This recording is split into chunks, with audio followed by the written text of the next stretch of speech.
Guys, good morning. কেমন আছো তোমরা সবাই? আশা করি ভালো আছো। আমি কিন্তু খুব ভালো আছি। তো চলো নতুন আরও একটা ভিডিও স্টার্ট করি। তো কালকে তো তোমাদেরকে বলা হয়নি যে আমি বাবার বাড়িতে এসেছি, এখন কিছুদিন থাকবো। কিন্তু তোমরা বুঝতেই পেরেছো আমার ব্যাকগ্রাউন্ড, তোমরা সমস্ত কিছু দেখে বুঝতেই পেরেছো, যে যারা আমার ভিডিও দেখো তারা বুঝতে পেরেছো যে আমি আমার বাবার বাড়িতে এসেছি। এখন বেশ অনেকগুলো দিনই এখানে থাকবো।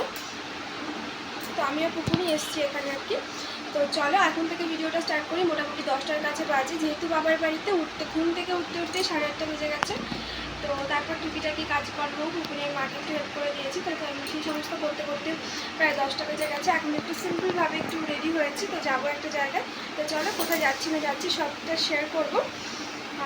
চলো দেখতে থাকো পুরো ভিডিওটা। সারাদিন করি না করি, কেউ স্কিপ করো না। আশা করি আজকে তো এই দেখো আমি একদম রেডি হয়ে বেরিয়ে গেছি। আর এটা প্রথমবার যাওয়া, আর একই জায়গাতে আজকে আমি 2বার যেতে হয়েছে। এই গরমের মধ্যে যা কষ্ট হয়েছে কি বলবো। তো এই দেখো আমি চলে এসেছি, এটা হচ্ছে কুরিয়ার অফিস আমাদের বাড়ির একদমই কাছে। তো চলে আসলাম। এইবার যে এসেছিলাম এই কাজটা হলো না, ঘুরে আবার বাড়ি গেছিলাম। তারপরে একটা ভুল হয়ে গেছিলো। তারপর এত পরিমাণে গরম ছিল, ফার্স্ট টাইম ছাতা নিতে ভুলে গেছিলাম, সেকেন্ডবার ছাতাটা মনে করে নিয়েছি। আর এখানে গেলাম, আমার ছেলে ওকে রেখে গেছি, ও এত পরিমাণে কান্না করছিল কি আর বলবো। কিন্তু একটু তো লেট হবে এখানে আসতে, মানে এখানে আর কি কাজটা কমপ্লিট হতে। তো এই যে চলে আসলাম আবারও। তো দেখি এবার কাজটা হয় নাকি। তো আমি নিজেই একটা ভুল করেছিলাম, পরে হাজব্যান্ড সেটা ফোন করে তাকে জানাতে সে বললো আর কি। তো তারপর যাই হোক চলে গেলাম কুরিয়ার অফিসে, আবার ওনার সাথে কথাবার্তা বলে সব কিছু ঠিকঠাক করলাম। তারপরে এই যে বাড়ির পথে রওনা দিয়ে দিয়েছি। আর ভাবছিলাম ছেলের জন্য কি নিয়ে যাব, খুব কান্নাকাটি করছে আর কি। তো কি নিলে ওর মনটা ভালো হয়ে যাবে। ও না আমার মতন মিষ্টি খেতে খুবই ভালোবাসে, তার জন্য মিষ্টির দোকানে চলে আসলাম। আর ভাবলাম কি মিষ্টি নেওয়া যায়। তো যেহেতু এখানে সবই মানে নরম বা রসের টাইপের মিষ্টি, তাই ভাবলাম ওর জন্য আমি লাড্ডু নিয়ে যাই। ওটা শুকনো আছে ওটা। তো এই যে লাড্ডু, আমি তো মিষ্টি খেতে প্রচণ্ড ভালোবাসি, তাই ভাবলাম কতগুলো মিষ্টি নিয়ে যাই। আর এই যে পুকুন বাটি নিয়ে রেডি, পুকুন খাবে বলে। সোনা মিষ্টি খাবে? কটা খাবে? দুটো? আচ্ছা ঠিক আছে।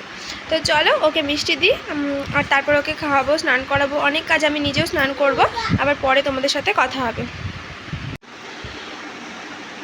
তো এখন মোটামুটি বিকাল হয়ে গেছে, বিকালই হয়ে গেছে। এখন বাজে হচ্ছে 4টে।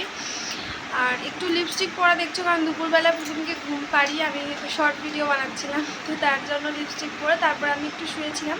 আর এখন পুকুর উঠে পড়লো। তো চলো তোমাদের সাথে শেয়ার করি একটা জিনিস। সেই জিনিসটা আমাকে খুব আমার প্রিয় একজন মানুষ দিয়েছে। তো চলো জিনিসটা তোমাদের সাথে শেয়ার করি। এই দেখো, ফোনে মানে অতটা কালারটা বোঝা যাচ্ছে না, এত এত সুন্দর, একদম পুরো লাল টুকটুকে একটা মানে জামদানি শাড়ি, খুব সুন্দর দেখতে। আর এই শাড়িটা দিয়েছে আমাকে আমার দিদা।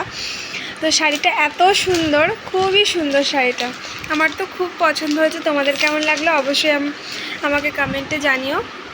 তারপর এই দেখো আমার বাবা মা দুজনে মিলে ধান ওড়াচ্ছে আর কি।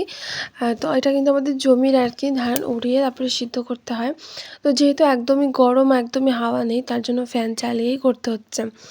তো এই যে তারপর বিকালবেলা দুজনে মিলে একটু মাঠে বেরিয়েছিলাম। বাড়িতে না তেমন একটা হাওয়া লাগে না, কিন্তু মাঠে এত সুন্দর হাওয়া, মাঠে আসলে আবার বাড়ি যেতে ইচ্ছা করে না। তো এই দেখো মাঠের মধ্যে আমাদের আম গাছ আছে, আর কত আম ধরেছে দেখো। আম খেতে কে কে ভালোবাসো বলো তো? আমি না আম বলতে না, আমি কোনো ফল খেতেই ভালোবাসি না, জানি না কেন।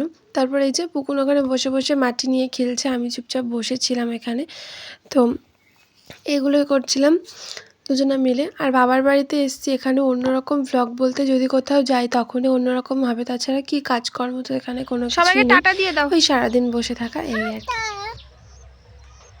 বলো আবার কালকে আমি আসবো। বলো ততক্ষণ সবাই খুব ভালো থেকো। টাটা, আবার কালকে দেখা হবে। তো চলো পুকুন তো ভিডিওটা শেষ করেই দিয়েছে, এবার আমি শেষ করি। তো চলো আজকের মতন টাটা, আজকের মতন আসি, আবার দেখা হবে কালকে। ততক্ষণ সবাই খুব ভালো থেকো, সুস্থ থেকো, টাটা।